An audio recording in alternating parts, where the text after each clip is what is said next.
Assalamualaikum warahmatullahi wabarakatuh. Kami dari kelompok 3 ingin membacakan hasil diskusi kami dari 3 pertanyaan yang sudah dibuat oleh Ibu Tantina Haryati dari materi Valuation of Inventory, a Cost Basis Approach. Nah, di sini saya akan membacakan anggota kelompok dari kelompok 3. Yang pertama ada Novi Pradita Nuraini dengan NPM terakhir 015. Yang kedua ada Saida Indriati dengan NPM terakhir 076. Yang tiga ada Lisdana Biala Firdaus NPM terakhir 100. Yang keempat ada saya sendiri yaitu Devina Zelia Ramadhani dengan NPM terakhir 113. Yang kelima ada Rahma Tisa Febiana dengan NPM terakhir 208. Dan yang terakhir yang keenam ada Abra Rabani dengan NPM terakhir 427. Untuk 3 pertanyaannya, yaitu yang pertama, penjelasan mengenai metode pencatatan persediaan FIFO, LIFO, dan average dengan metode perpektual dan periodik. Untuk soal yang kedua, metode mana dari ketiganya menurut peraturan IFRS tidak diperbolehkan lagi untuk digunakan? Berikan juga alasannya. Untuk soal yang ketiga adalah contoh soal dari masing-masing metode pencatatan persediaan. Di slide ini saya akan menjelaskan tentang metode FIFO atau first in first out dan juga metode perpektual dari FIFO.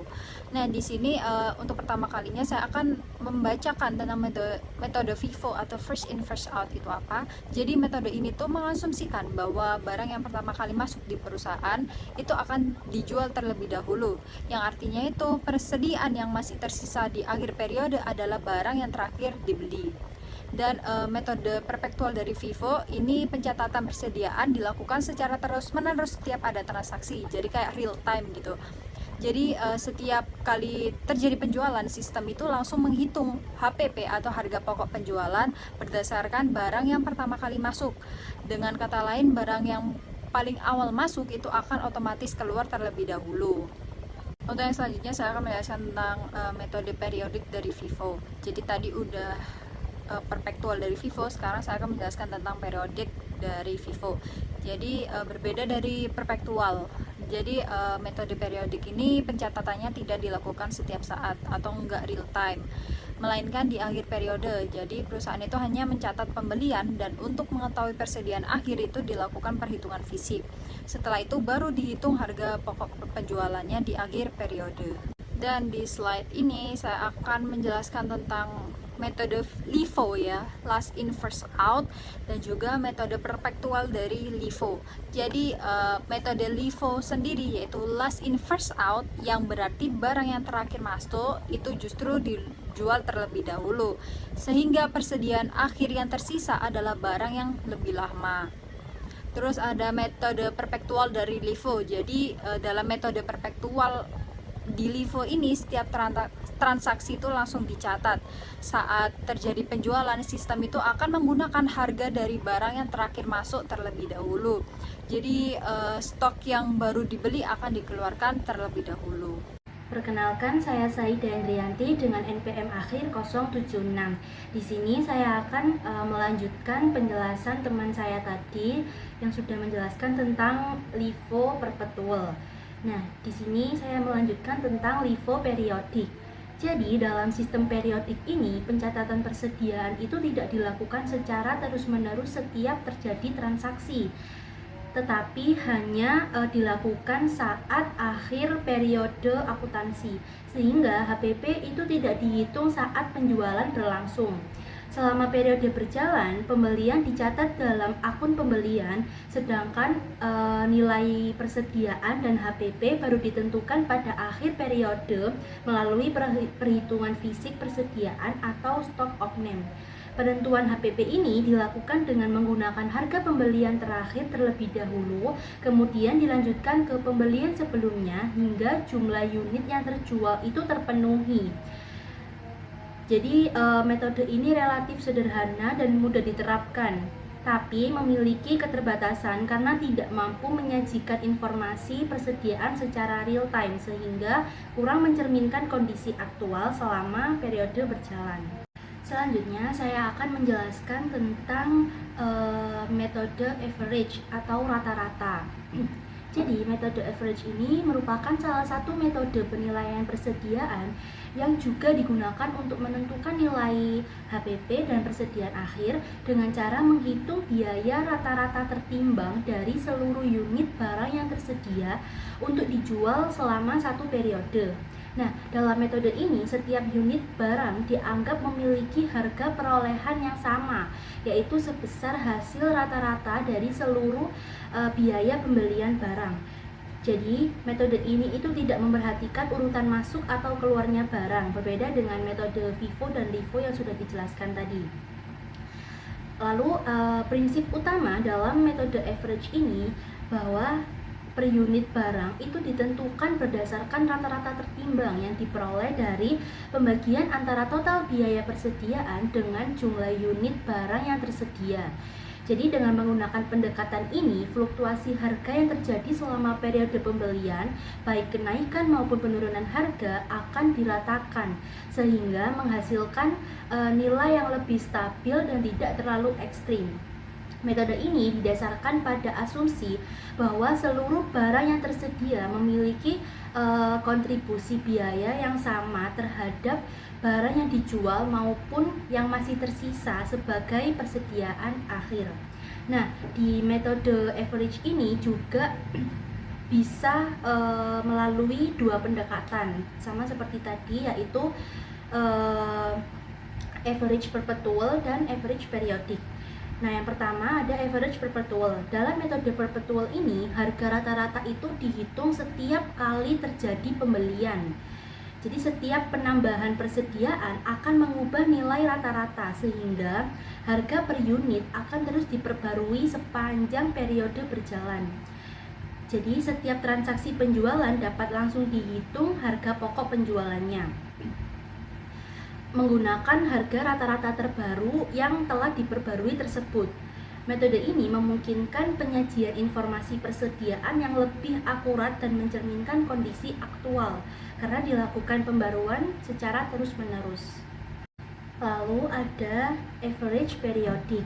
Nah, kalau metode average periodic ini itu merupakan metode penilaian persediaan yang menghitung harga rata-rata tertimbang pada akhir periode akuntansi setelah seluruh data pembelian dan persediaan awal dikumpulkan. Dalam sistem ini, pencatatan persediaan tidak dilakukan secara terus-menerus, sehingga HPP tidak dihitung setiap terjadi penjualan. Nah, nilai rata-rata per unit baru ditentukan di akhir periode, kemudian digunakan untuk menghitung HPP dan persediaan akhir. Jadi metode ini relatif sederhana karena tidak memerlukan pembaruan data secara terus-menerus, tapi kurang mampu mencerminkan kondisi persediaan secara real time. Baik, perkenalkan, nama saya Abdul Rabani dengan NPM terakhir 427. Di sini saya akan menjelaskan tentang metode mana dari ketiga menurut peraturan IFRS tidak diperbolehkan lagi untuk digunakan. Kemudian alasannya. Menurut IFRS, metode LIFO atau last in first out tidak diperbolehkan digunakan. Ada 4 alasan utama yang menjelaskan hal tersebut. Yang pertama yaitu tidak mencerminkan aliran fisik persediaan yang sebenarnya.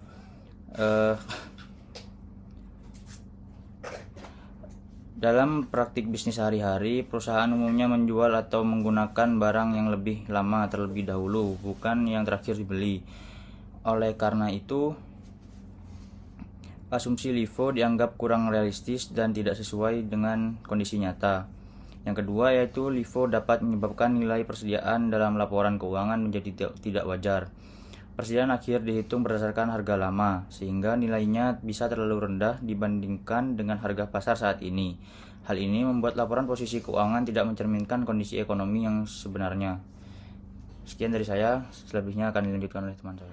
Baik, perkenalkan, saya Rahmati Sababiana dengan NPM akhir 208. Saya akan menjelaskan mengenai alasan mengapa metode LIFO tidak diperbolehkan atau digunakan. Nah, untuk alasan yang selanjutnya itu metode LIFO tidak diperbolehkan dalam IFRS karena dapat menurunkan kualitas informasi laba.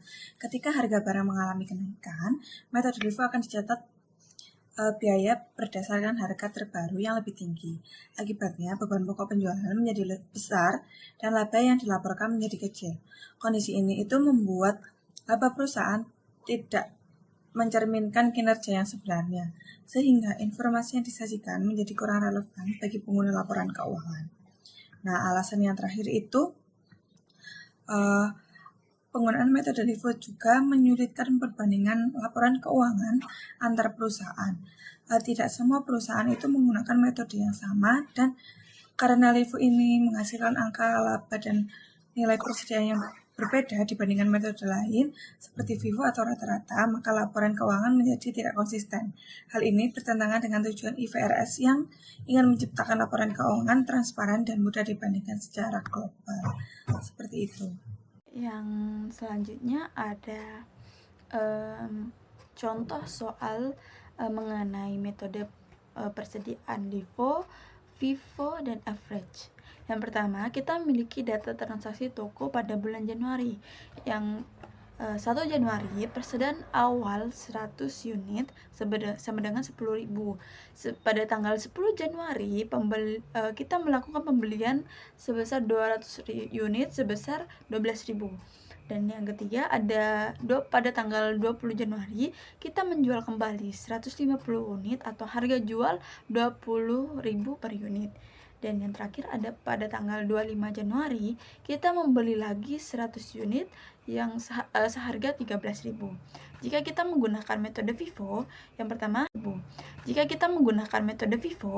pertama HPP-nya adalah 150 unit yang terjual.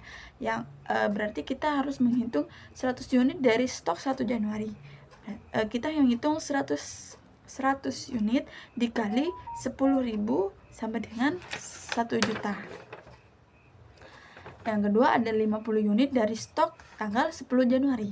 Berarti 50 dikali 12.000 hasilnya 600.000. Jadi total HPP-nya total HPP dari awal adalah 1.600.000. Persediaan akhir adalah sisa dari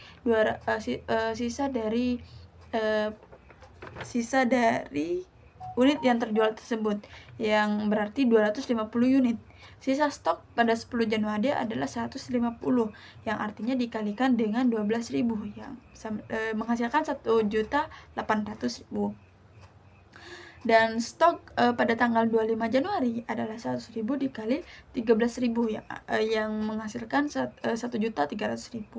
Total nilai persediaan akhir adalah 3.100.000. Yang kedua, jika kita menggunakan metode LIFO, HPP 150 unit terjual.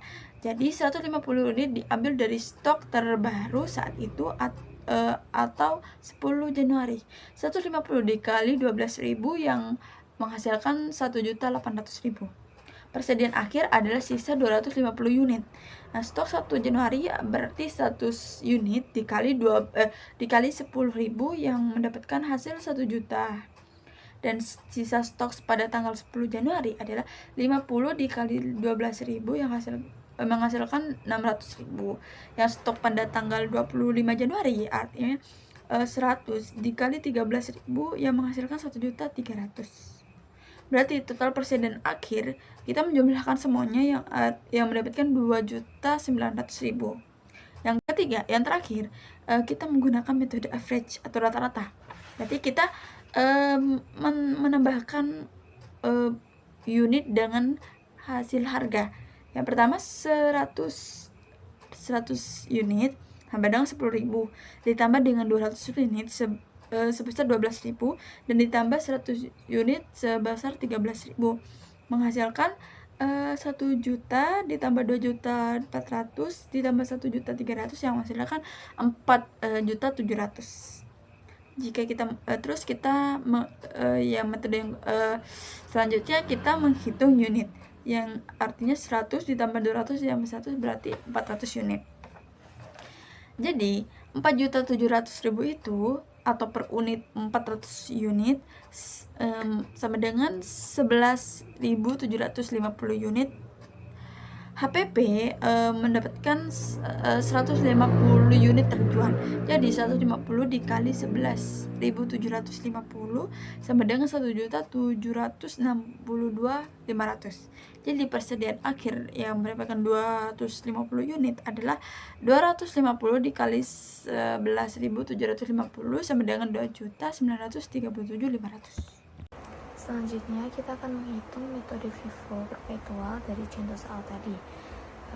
Untuk penjualan 20 Januari, kita ambil stok yang paling awal. Yang pertama yaitu 100 unit, kita kalikan dengan $10.000 menghasilkan $1 juta. Kemudian kedua 50 unit, kita kalikan dengan $12.000 sama dengan $600.000. Maka kita ketahui HPP atau harga pokok penjualannya sebesar 1.600.000 unit. Kemudian kita menghitung sisa persediaan. Yang pertama 150 unit kita kalikan dengan $12.000 sama dengan $1.800.000. Lalu 100 unit kita kalikan dengan $13.000 sama dengan $1.300.000. Maka persediaan akhirnya yaitu 1.800.000 kita tambahkan dengan 1.300.000 menghasilkan $3.100.000. Lalu untuk metode LIFO sendiri, penjualan pada 20 Januari kita ambil dari pembelian terakhir saat itu, yaitu 150.000 unit. Dari 200 unit kita ambil dengan harga $12.000. Maka HPP nya sendiri kita kalikan, kita dapatkan sebesar $1.800.000.